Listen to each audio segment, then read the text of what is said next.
Tales of Tomorrow.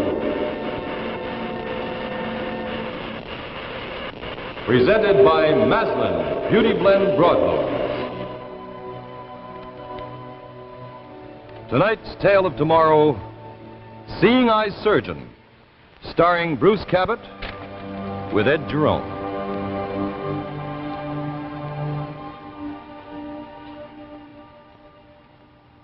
Good evening. You know what this is? Ball of beeswax. What about beeswax, you say? Well, a very interesting what about beeswax in an editorial in The Shuttle, this little magazine put out by and for the people that work in the Maslin mills. A member of the Maslin family writes these editorials, and I thought this one would be interesting, so if you don't mind, I'll read it right now. Back in the days of Rome, a sculptor who was more interested in money than in art could sometimes cheat a little. If his chisel slipped, if he cut more deeply into the marble than he meant to cut, he would fill the hole with beeswax mixed with marble dust. In time, the wax would crumble and the hole would show. So, honest sculptors marked their works sine cere, S-I-N-E without C-E-R-E, wax. And that's where the word sincere comes from. It means without wax.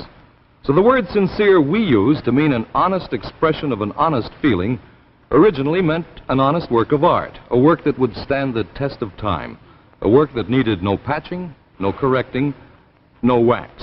And that old meaning of the word sincere should be, I think, our goal in every task we undertake, to do each job so skillfully, so honestly, that it is like a perfect piece of art, sincere, to stand the test of time. And that was the little editorial I wanted to read you from The Shuttle, this magazine put out for and by the people that work in the Maslin mills. And now C.H. Maslin & Sons bring you tonight's Tale of Tomorrow, Seeing Eye Surgeon, starring Bruce Cabot with Ed Jerome.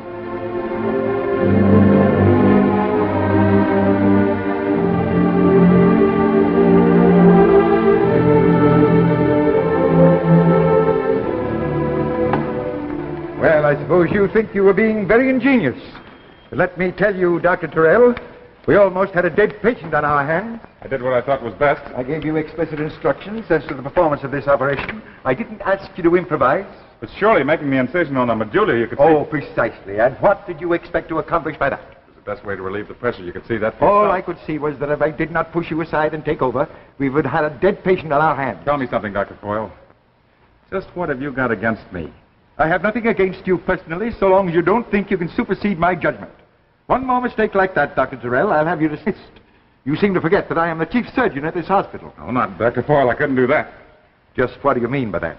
Oh, nothing at all. I have 25 years of experience behind me. No amount of book learning can give you that. While I'm in charge here, you will follow my instructions exactly as I give them to you, understand? Yes, sir. Just don't forget it. That's all.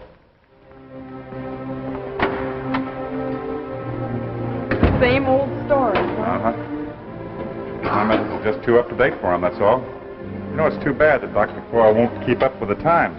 Why should he when he can live on his past reputation? Some people still regard him as the finest neurosurgeon in the country. Yes, I know. Tell me, Martha, what's your honest opinion about all this? You mean about what happened in the operating room? Yes. You were doing an excellent job. But the old man can't afford to have his authority questioned, so he tried to show you up as incompetent. But what for? Why? Professional jealousy, maybe. I wouldn't let it worry you.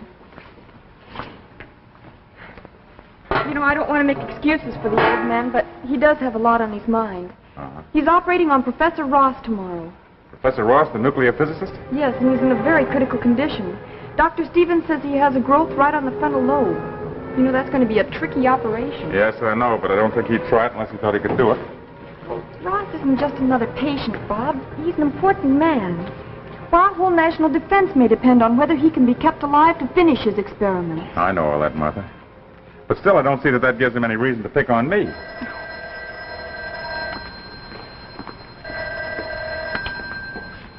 Operating room, Miss Larson speaking.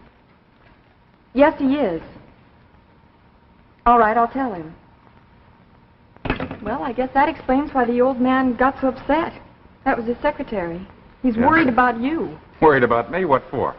You're scheduled to assist him in the Ross case tomorrow, and he wants you to study the x-rays. Me? Now, why on earth would he pick me? Because, as much as he hates to admit it, there's no one else sufficiently competent. Well, I think the least he could have done was to tell me himself. Bob, now don't get upset. Don't jeopardize your career by fighting him. If Ross should die because of a clash of personalities in the operating room, your reputation as a neurosurgeon, along with Dr. Foyle's, would suffer irreparable damage. Yeah, honey, I guess you're right. Thanks for the pep talk. Well, here's Ross's files, including the x-rays. You better look them over. All right. Anybody wants me, I'll be in the office. Bob, Uh-huh. I'll be keeping my fingers crossed.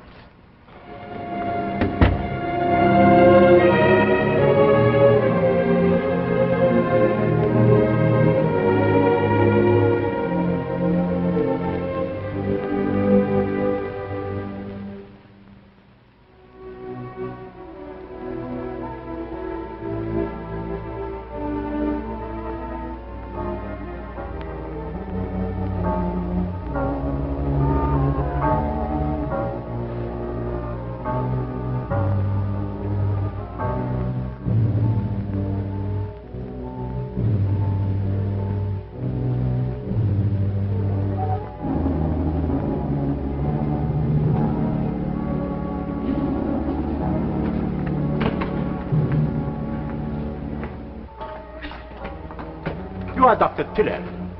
Yes, that's right. I am Dr. Zenon, a graduate of Reisberg University in Europe. How do you do, Doctor? Won't you sit down? Thank you. Now, what can I do for you? I have come to help you. To help me? Well, that's very nice of you, Doctor, but look, I don't want you to think I'm rude, but I'm pretty busy just now. This is about Professor Ross. What about him?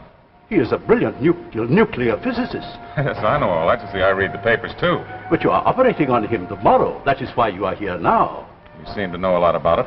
You wish to examine the x-rays, to impress every detail of them on your mind.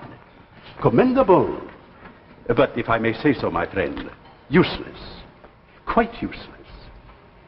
Your mind is too overwrought to accept the details. How can you possibly tell me what my mind is capable of accepting? That is not important. What is important is that Professor Ross should live to complete his experiments. It is imperative that he make his contribution towards ending these threats of war. Look, Doctor, if you just came here simply to tell me about the seriousness of my responsibility, I already know. But I have come here to help you, Dr. Tyrrell, to ensure that the operation is a success. Dr. Zenon, no living man can do that. The chances of Professor Ross's recovery are very slim indeed. On the contrary, my friend, I assure you they are very great. All you need is one thing. What's that? Dr. Zenon's vision. Oh, look, Doctor, you're wasting my... If you will only listen to me. I've been listening to you. I have here a pair of glasses which I have processed in a special way. Now, look, Doctor, I implore you. The welfare of mankind is at stake. Be reasonable. You be reasonable. This thing's gone far enough. Come on, Doctor, I'm going to have to ask you to leave. No, no, my friend. Not until you have promised to use the glasses. All right, Doctor, give me the glasses, I promise. That is a promise, remember? Oh, yes, I promise. You will find they have a tendency to become foggy. When that happens, take them off and wipe them with this fluid.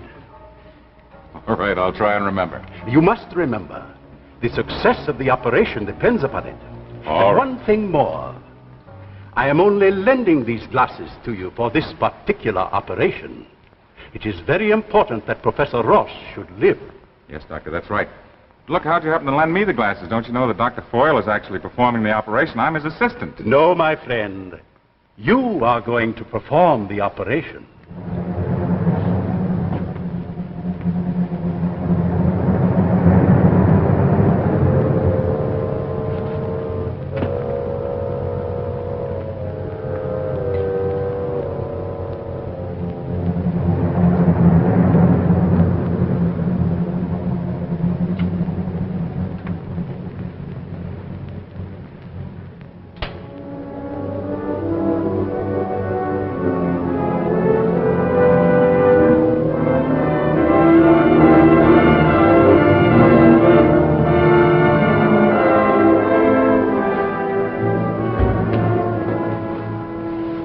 Bob.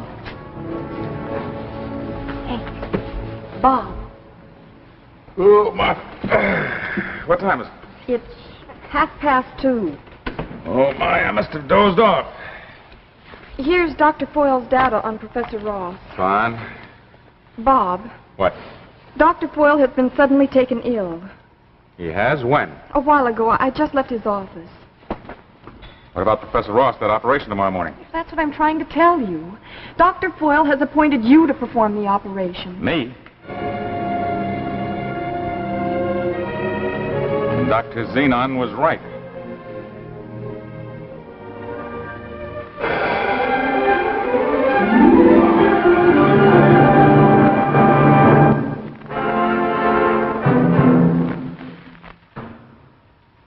We'll continue with the second act of Seeing Eye Surgeon in just a moment. Right now, I'd like you to check something with me. Now, for the past year, I've been identified with the fine products of C.H. Maslin & Sons. You know, Alan Edwards, the rug man. And my friends have sort of been challenging me on the whole proposition of selling carpets by television. Well, I can always lean back on the old adage that seeing is believing. Now, here, for instance, is Maslin's Polonaise. This lovely conventionalized rendering of the leaf pattern gives this new broadloom a happy affinity with either contemporary or 18th century furniture, a sure guarantee for any decorative theme. Now take a closer look. Polonaise is a real Wilton weave in high and low round wire pile, lending unusual texture and providing an element of pure luxury underfoot. Now, from a color aspect, well, that's no problem at all. All you've got to do is glance around your living room and decide what color carpet you would like to go with your present color scheme. The odds are that Maslin can match it. All Maslin carpets are made with a constant eye on the keynote in color, and of course, the quality and craftsmanship which is typical of all Maslin products. Just as a hint, Polonaise is notable in that it is available in eggshell white, a really important color in today's trend towards smart floor coverings. It's also available in corsage green, beaver, pilgrim gray, and salon beige. Polonaise is made in widths up to 15 feet and can be yours for only about $14.50 a square yard. Visit your Maslin dealer and let him introduce you to Polonaise, a carpet that's really new, really different, and really good. Remember, it's Polonaise by C.H. Maslin & Sons, makers of fine carpets since 1866. And now the second act of Seeing Eye Surgeon, starring Bruce Cabot with Ed Jerome. Now, Martha, let me get this straight.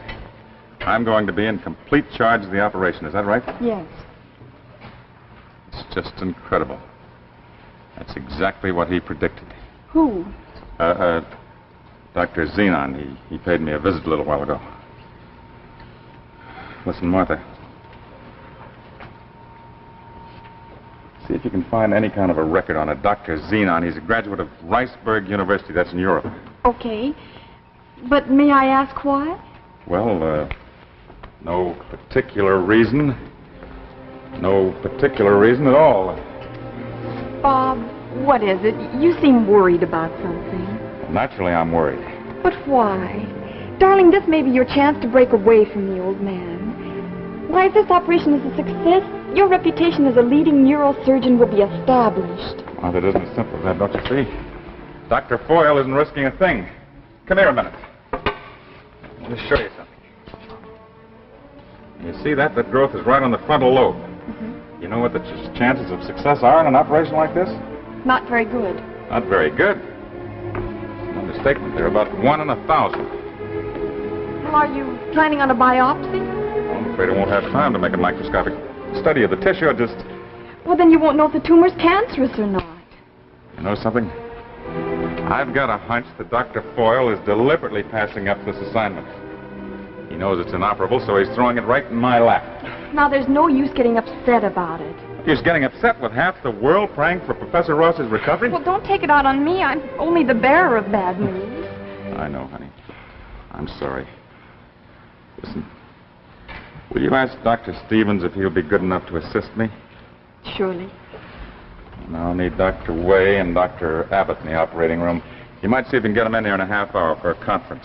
Well, what time will you operate? 10 o'clock tomorrow morning is scheduled. Okay.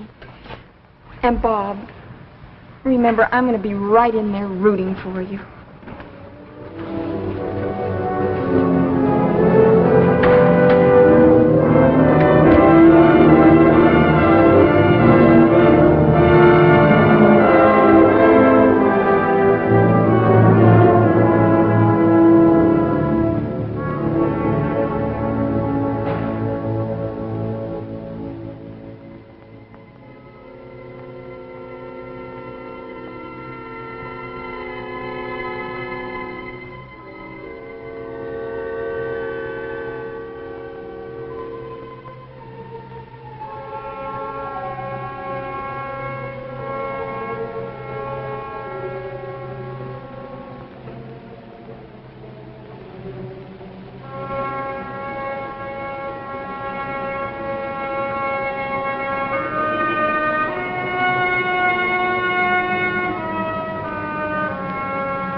settle down. Give me the glasses.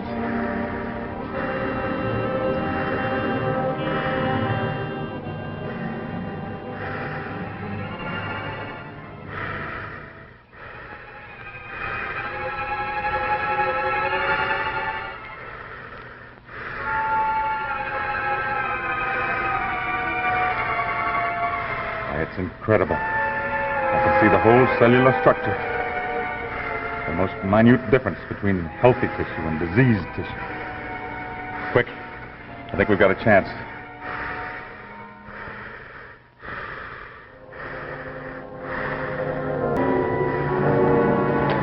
Solution in that bottle. Clean the glasses for me. Hurry.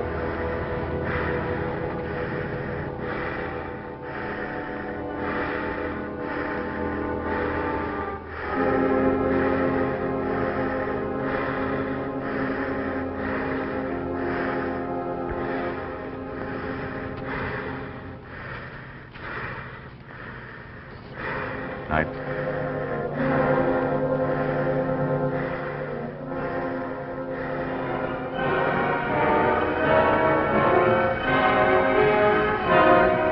Ready for sutures, Dr. Stevens?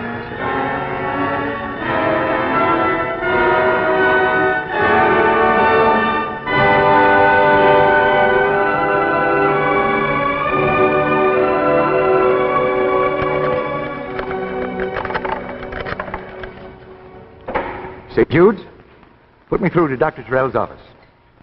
Terrell, this is Dr. Foyle. I just read the report on the Ross operation. I can't make head or tail of it. It certainly does need some explanation. It reads more like something out of a comic book than a surgeon's report. Now, wait a minute.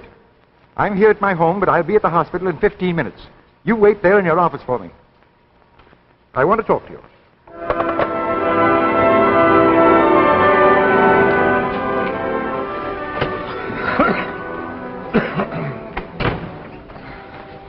More mail? How's Professor Ross? Well, he's off the danger list. Everyone's saying it's a miracle. You're just about right. And by the way, did you find out anything about Dr. Zenon? No, and I've checked all the usual references, including the American Medical Association. Did you try the Library of Congress? Yes, and I'm to call them back after... Well, I could do it now. Will you? And use the phone outside. I want to talk to Dr. Foyle. Good afternoon, Dr. Foyle. Afternoon. Let me know as soon as you find out anything. Sure. Won't you sit down, Doctor? Hill, I'm not here to argue the medical aspects of the case. I don't agree with your methods of procedure, but I hadn't expected to do that. But when I read in the report some drivel about miraculous glasses, I felt my duty to have a thorough examination. Dr. Foyle, I can't say that I blame you, but believe me, it's not important. The resident doctor didn't agree with you. Neither did your assistants. What is this all about, Terrell? Oh, it's nothing. With the whole hospital blathering about it? Don't be absurd. This report says that you stopped the operation while the patient was on the verge of shock in order to get a pair of glasses from your office. Don't you realize that that delay might have caused the patient's death? Yes, sir, but we saved the patient's life. The operation was a success. That's the important thing. Only by some miracle. And it had something to do with glasses. Doctor, you're way off base. Am I? I don't think so. Otherwise, you wouldn't be so upset. But, Doctor, once and for all, will you forget those glasses? Oh, so then you admit there were glasses. Well, if they're not important, you won't mind telling me where you got them. All right, Dr. Foyle, I'll tell you, but you won't believe me. I got them from a man named Dr. Zenon. He loaned them to me. Doctor who? Dr. Zenon. He's a graduate of Riceburg University in Europe. Oh, don't give me that, Doctor. I happen to know that legend, too. What are you talking about? You mean you haven't heard it? No, I don't know anything about a legend. No, I guess maybe you wouldn't. You never studied in Europe. Whoever gave you those glasses must have known that. Doctor, I can just tell you that I used them. I don't know where they are just now. I gave them to Miss Larson right after the operation. I was so upset I couldn't even think. Miss Larson, will you come in here? The glasses Dr. Terrell used during the Ross operation, where are they? Well, I put them in here right after the operation. By the way, Bob, I've tried the Library of Congress, and I can't find any record of Dr. Zenon.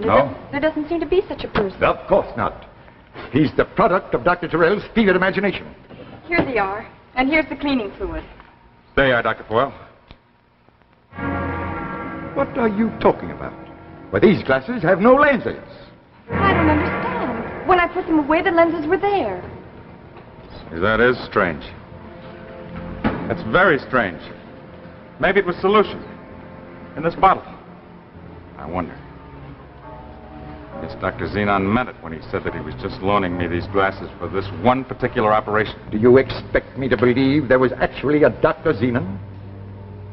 Dr. Foyle, I don't know what to expect you to believe. It all seems so unreal now, and yet it did happen. There was a Dr. Xenon, and there were glasses. Does Dr. Xenon really exist? I don't know. For that matter, do we three standing right here in this room really exist? Who knows? The real and the unreal. Where does one stop and the other begin? Maybe we're just the figment or product of someone else's fevered imagination. Someone from another world, perhaps Dr. Xenon. Who knows who Dr. Xenon really is? Or if he did ever actually exist?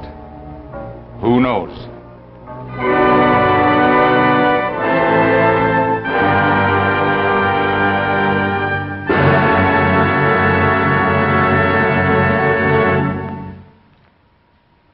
And so we end tonight's Tale of Tomorrow. Now, don't go away. You'll be sorry because I've got something for you.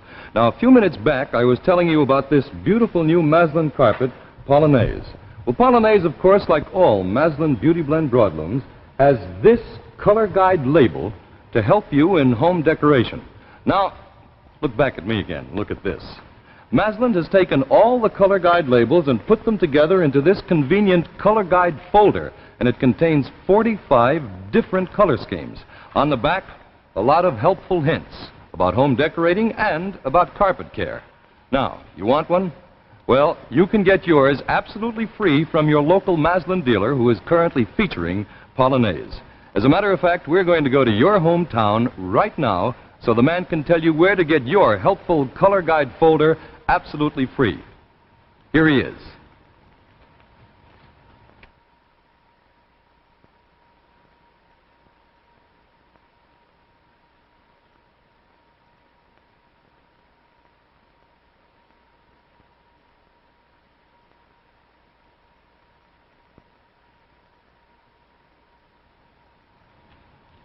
We're very happy to be able to announce that Tales of Tomorrow has been honored with the first annual Galaxy Magazine Television Award on the basis of the shows A Child is Crying and Ahead of His Time. Since Galaxy is one of our leading science fiction magazines, we're especially proud that it should have singled out our show for this very great honor. Next week, Tales of Tomorrow will present Jackie Cooper and Edith Fellows in The Cocoon, a story of suspense and terror which we guarantee will provide you with 30 minutes of tension and shock. We feel that The Cocoon will rank high as one of the most unusual stories ever presented on television. This gripping Tale of Tomorrow will be brought to you next week by Chrysler, the name that makes news in watch bands. Next week, Tales of Tomorrow will be presented by Chrysler Watch Bands. And here's Chrysler's new Golden Comet watch band for men. It makes your watch look better than new and dresses up your appearance, too. And ladies, you can transform your old watch into an expensive-looking bracelet watch with Chrysler's new expansion bracelet, Golden Fantasy. So look for Chrysler at your jeweler. It's the name that makes news in watch bands.